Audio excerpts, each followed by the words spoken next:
Ilusio handikin, ez? Azken finean eretzako Bidasoan jolastea dena zan, 16 urteko mutil batentzako imaginatu.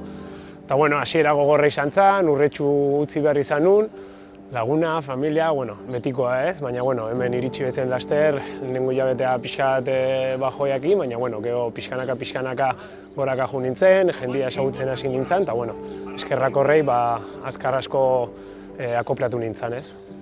Asko gogoratzen ditut, ez, sekulako jokalaria zeuden, gogoratzen naiz, lehenengo urtean iritsi ginela EHF-ko semifinaletara, Badeburgon aurka, eta izugarrizko hartaleku izugarri ibili izan, ez. Baina egia esan, ez non asko jokatzen lehenengo ekipokin, behaiekin entrenatzen non, baina niretzako izugarrizko esperientzi bat izan zen. Hombre, pues yo creo que era el sumo, ¿no? Yo creo que cuando volví en esta segunda época estaba difícil la cosa, al final acabábamos de ascender, pero lo recuerdo pues con mucho cariño, ¿no? Yo creo que ya no solo el hecho de jugar, sino el camino recorrido hasta poder jugar esas competiciones europeas. Creo que se formó un grandísimo grupo, sigue siendo un grandísimo grupo y creo que ha sido una pasada poder vivir estas experiencias.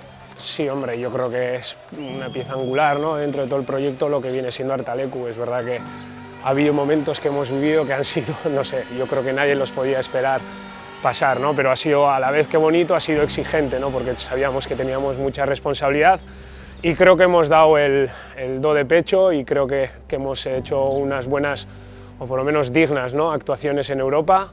En Liga también, recuerdo por ejemplo el subcampeonato de hace 2 años o incluso el año pasado compaginar la Champions, una competición tan exigente con la Liga, pues fue muy duro, pero a la misma vez muy bonito, ¿no? Eso quedará para nosotros, para ese grupo que ha sido muy especial y espero que así sea. Niretzako dena ohore bat izan da, ez? Zaila da ez emozionatzea pentsatzekoan, baina saiatu naiz hobekien egiten, niretzako ohore bat izan da, duintasunez saiatu naiz eramaten, eta argi dakat hurrengoa ondo eramango dola, eta espero dut ondo jutea berari ere.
Pues nada, solo agradecer, ha sido un viaje fascinante, ha llegado la hora de decir adiós a mi equipo, a mi vestuario, a mi gente y nada, seguro que nos veremos, el año que viene nos veremos por las pistas y después en la grada, ¿no? Así que muchísimas gracias y aupa Bidasoa.